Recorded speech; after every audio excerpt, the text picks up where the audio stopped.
What's up, guys? This is part 2 of if you really need analog gear.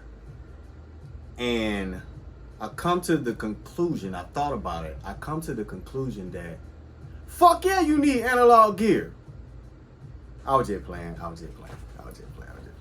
But on a real note, now I'm gonna tell y'all about how I came about of even coming into analog gear and what led me to even buy analog gear.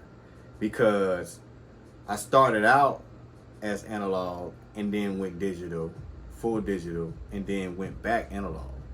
So, like, you know, I have to tell my story for you to understand what I'm saying and how I say it. And when I say certain things, I know what the fuck I'm talking about because I've done the experiment. The experiment has been done on music that has been released. So, like, I can talk. So, just to tell y'all like a brief story of how I came about of even coming about from analog gear. It starts back to starts back to when I was 7 years old and just playing violin in the orchestra and basically being like engulfed in everything. Because when you playing your notes, but you're hearing everybody else and you just engulfed in this big body of music and you know how that feels. If anybody else out there has been in band or drum corps or anything of that nature, or even chorus, you know what I'm saying. You know what I'm talking about when the real, like that real spirit of music, that real live spirit of being in the music, you know how that feels. As a musician, as a creative, as a producer, as a whoever, songwriter, whoever down the line, executive producer, whoever, speaking to everybody. So when I say, yeah, do I understand analog from that perspective, from the original perspective, from just a straight analog? If we didn't have anything digital or anything to even record on, yeah, I understand it from that perspective because I played.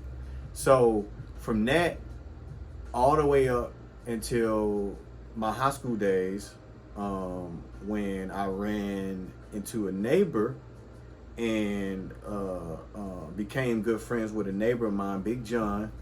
And he was friends with a guy named Ray.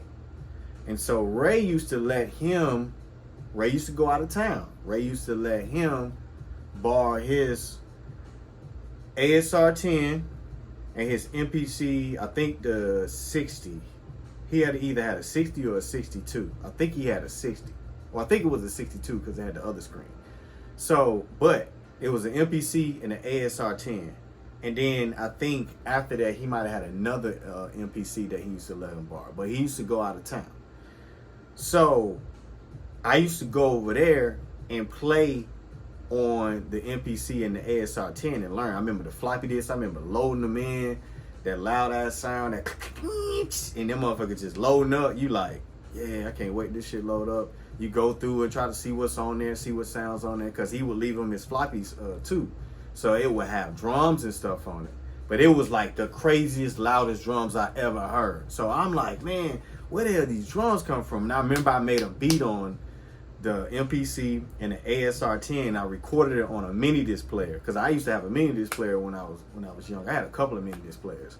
But I used to have a mini disc player and I recorded on the mini disc player, and then I took that back to the crib, you know what I'm saying, and played it for the homies, you know what I'm saying, in the neighborhood. They was like, yo, you make tracks like this. But at the time, the only thing I had was a music generator on PlayStation. So I used to use that, you know what I'm saying, junior year, senior year in high school, or like 10th grade to junior year to senior year, because I got it from a classmate when I was in class. He was like, man, I'll let you borrow it or whatever, and I use it or whatever, and I just kept that mug, dog. Like, he ain't even asked for it back. I just kept that mug. I just kept using it. I was like, yo, this shit. He was like, I think he started buying equipment when he was in high school. So that's what led to that. I remember that. I remember him telling me, he's like, nah, I bought something else. And I was like, oh, okay, cool, I'll keep it. But I had my neighbor to rely on to just learn how to use equipment or whatever. So I remember them days, but those days got cut short.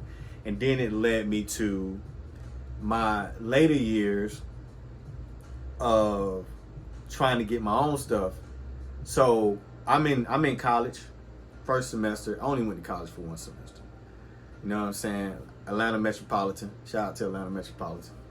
So I went for one semester, and I'm in class, and I'm just daydreaming about the Triton. And I'm like, dang, man, I need to get me a Triton. I definitely need to get me I was like, man, I need to get me a Triton. But the only reason why I was getting me a Triton was because of the Neptunes. And so, because I did my research, and I'm like, shit, I can't afford a Triton. A Triton, like, it was like over $2,000 at that time. And I was like, man, I can't get no Triton. So I was like, man, wasn't no used market and nothing like that. You can go to a pawn shop or whatever, but you know what I'm saying? So I'm like, dang, man, I got to get me a job. So I got me a job that next summer, but I ended up working at a car dealership. So I ended up making a lot of money, like real fast. I was making real fast money. And so I bought the Triton in like 2 or 3 months. I didn't buy the Triton, I bought the Triton LE because I couldn't afford the Triton, but I bought a Triton LE. So I got the Triton LE, and I'm sitting there and I'm playing that mug, and I'm like, man, yo, this shit, like the sounds out of this shit is something that I've never heard. Because I mean, we had an MPC and an ASR 10, but if I tell you where that MPC and that ASR 10 come from, you lose your mind. The dude name, if y'all want to Google, the dude name was Ray Murray. Ray Murray of Organized Noise. Ray Murray, i.e. Outkast, i.e. Goody Mob, i.e. TLC, i.e. like a lot of stuff. Like a lot of stuff. You know what I'm saying? So we talking about legend. You know what I'm saying? And I was using his MPC and using his drums, and like I was wondering why. I was like, yo, it was so easy to make, you know what I'm saying, a beat. And I just remember that in high school. I was like, I remember that feeling. That shit was just great. The drums were so great. So I was like, I can just kill it. The Triton drums was good because the Triton really, it was unbalanced, but it really had a really, really hot signal to it. It really had a really, really hot signal to it. And I remember trying to use my Triton on a stereo system that I bought. I just had my stereo system, so I bought the Triton, had the stereo system, and I'm like, I'm using it, and they like, damn, you know what I'm saying? They like, I'm like, damn, like this shit loud, but like I really can't hear it like I really want to hear it. So I go back to the store and I tell them what I was doing. They was like, oh no, you ain't supposed to be doing that. That's an unbalanced signal or whatever. It's a really hot unbalanced signal, so you may, you know, you could probably destroy a stereo system. He's like, you need to buy some monitors. So I'm thinking he trying to sell me something at the time, which he probably was kind of hyping it up. I don't think I would have necessarily blew some shit, but if I would have turned it up real loud, I probably would have. So he was like, man, I got these monitors right here, these Event 8s. He was like, if you looking to just, you know, be anywhere or have a bigger studio, because I was like, yeah, I'm thinking about having bigger space. At the time, I was like, yeah, I'm trying to have bigger space. So I'm like, okay, cool. Let me get these TR8s. So I got the TR8 events, and I remember going home and hooking this shit up, and I was like, yo, keyboard came to life. I started making the dopest tracks that I ever made in my life. So from like 19 till freaking I would say 19 until freaking like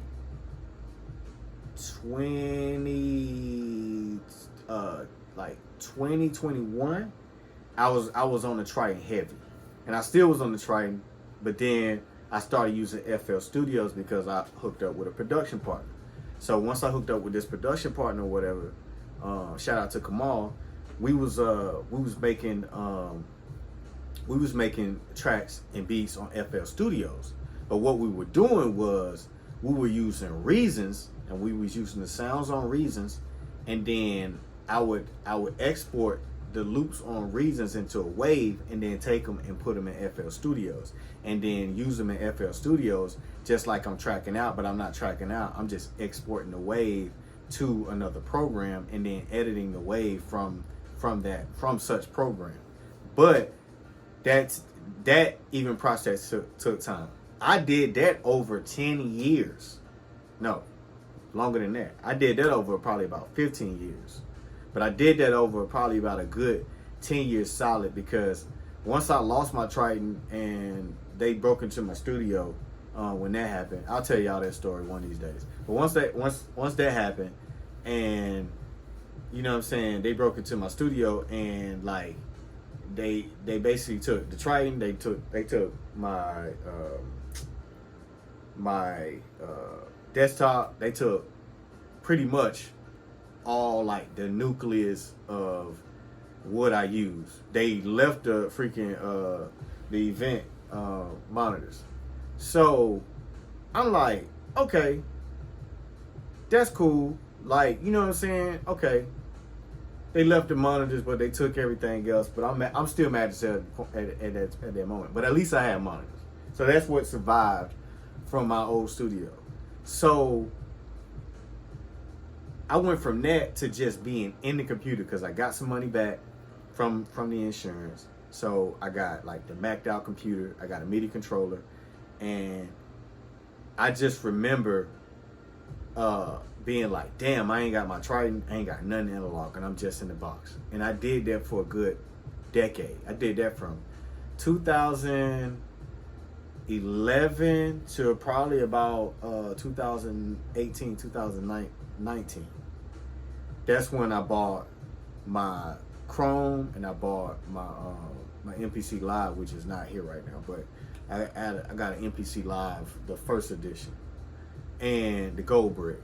So I was using that and the Chrome, and I'm using that, and I'm not getting what I want out of the Chrome, because I'm thinking like it's gonna give me classic Triton sounds, which it does have classic Triton sounds, and it's supposed to have just as high output or higher as a Triton, but the Chrome just wasn't, it just wasn't hitting. It just wasn't hitting. The converters in it, I don't know what the fuck. The shit for the sound, I would have to get it in the computer and just hype it up too much. So it just wasn't hitting. So about 2023, beginning of 2023, you know what I'm saying, I started to think, and I'm like, man, I gotta start making some changes. So I just started buying shit to tamper with the problem. I started buying analog shit in between the computer to handle the problem. At first I was buying analog shit for tracking, but it was on a basic scale. You know what I'm saying? It was just basically for tracking vocals. And because I had, primary artists, in between these times, I had to think about the artist first. So I had analog, preamps and stuff, the M1, which I've sold now, because I got the SSL preamps. But the preamps were just pretty much used for vocals. And I had an EQ for vocals and stuff like that. But it was just, mostly that. And I went from tracking stuff out, through the Chrome and the MPC-1, and just struggling to get things to sound like I want them to really sound, because I'm like, this shit should really be bigger than me tracking shit out in Reasons. So I'm like, okay, start to be like, I gotta take a step back and clean my playbook up, because I've always had a dream of being like, what if I can do this? What if I can have just the almighty, analog setup in between, and have a separate computer with VSTs on them, and I can use that to make, all the, the stuff on whatever, but then I got this mojo in between to make the sound to the point to where I don't have to put 6, 7, 8, 9, 10, 11, 12 fucking plugins on each fucking sound to hype them up. I would only need to satisfy the sound for what it is, or what is really supposed to be satisfied for. It's two things that's on the mixer board. And an equalizer, and a compressor. If all your favorite songs needed so much shit to sound so great, and when I say your favorite songs, I'm talking about from the 70s and 80s to 90s to the early 2000s. You know what I'm saying? Like everything that was made with some type of analog intervention because there was limited technology. All of that, if you really think about it, if you really dive into it, if they needed all of that to make every song be great, then every mixer board would have so much. They would have so many different fucking sections on them. But they know that that's secondary. You only use this outboard gear that's behind you when you maybe want to make a chain for vocals, or you maybe want to make a chain for drums, or you maybe want to track guitar. But when you mixing and you on a mixer board and it's just there, if you reroute out, it's for just trying to clean something up. And you don't want to be cleaning shit up when you're in the computer. When you're in the computer, you want to use the computer and maximize on its position and its power. And by doing that, the only way to do that is to create stuff with a good enough sound to where you do not have to fix anything. There is no fixing. The sound sounds great from every frequency. Everything is correct going into the computer. That's why I say no plugin would ever relate to the analog gear.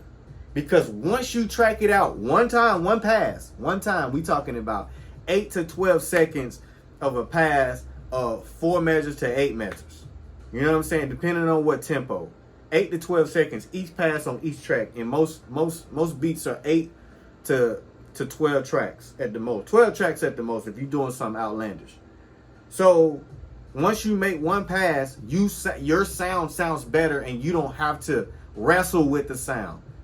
You spend the money to where when you take a shot, when you take a snapshot of the analog, which I know a lot of people is confused about digital and analog, but digital is a snapshot of analog. So when you take that snapshot of that analog signal, when it's in the computer, it's the best image that can ever be printed that you can possibly do with the technology that's at your disposal.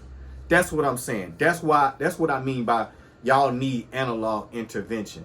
And when I say y'all don't need to run out there and buy shit, I mean that. Learn your shit. Read about before you buy the shit, you got enough time to read about the high-end shit while you save up your money and know what it does, why it does what it does, why people like it, why people use it, why people don't use it, why people don't want to use it. You know what I'm saying? There's a reason for it. There is a clear-cut reason for why this person got an MBT.